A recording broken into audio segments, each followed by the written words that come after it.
உலக தமிழர்களுக்கு வணக்கம்.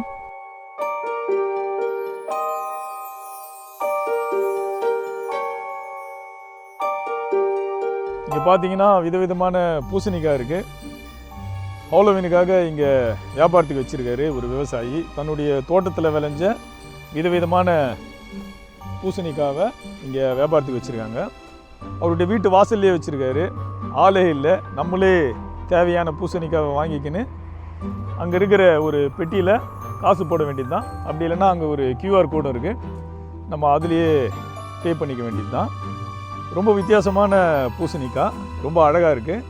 இதில் ஒரு சில வகை மட்டும்தான் நம்ம சாப்பிட முடியும், எல்லாத்தையும் சாப்பிட முடியாது. ஹாலோவீனுக்காக வீட்டில் ரொம்ப விதவிதமாக அலங்கரிப்பாங்க. வித்தியாசமான பூசணிக்காவை நம்ம இங்கே வாங்கி வீட்டில் அழகுபடுத்திக்க வேண்டியது தான்.